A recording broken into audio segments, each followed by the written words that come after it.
Hi everyone, Mary Delgado, your host of the Blockchain Herd, and I want to thank you so much for subscribing to my channel. So today I want to touch on some of the news going on in the blockchain world. There are so many different things happening in this space that I can't cover all of it, but I do want to spend a few minutes today to talk about what now seems to be a trendy thing for companies to do, or maybe just the responsible thing for companies to do, which is moving your company assets to Bitcoin. I remember back when the CEO of JP Morgan, Jamie Dimon, made these comments, calling Bitcoin a fraud. And this was after he stated in September of 2017 that he would fire any employee trading Bitcoin for being stupid. Well, Jamie Dimon has gone on record multiple times bashing Bitcoin. Is JP Morgan hiring, to quote Jamie himself, stupid people? I guess they are because they're moving into the crypto space. What's changed, Jamie? Maybe Jamie will come on the blockchain herd soon and let us know.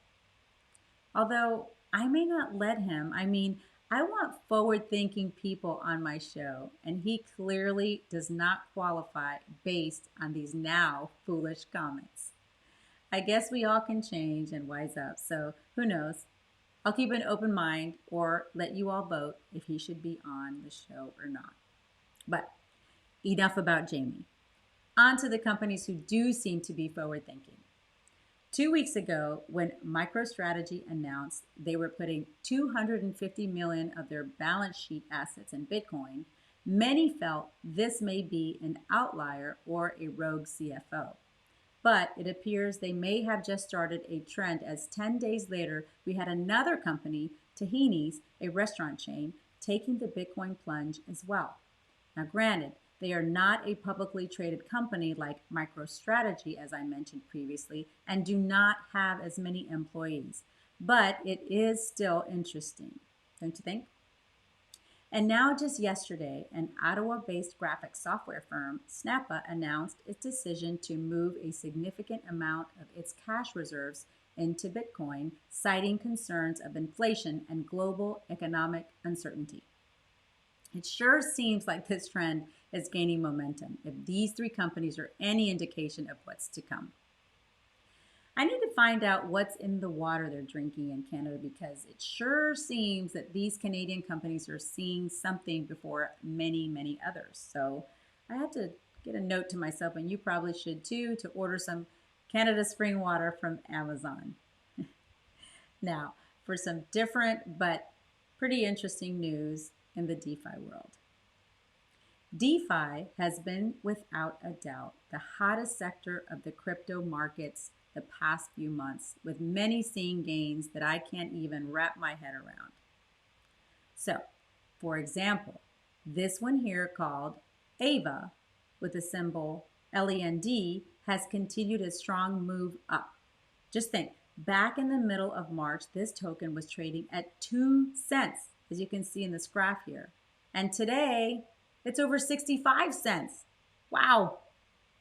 So, the news just came out yesterday, which I guess is a reason it has continued to increase in value, is that AVA has been granted an electronic money institution license by the UK Financial Conduct Authority.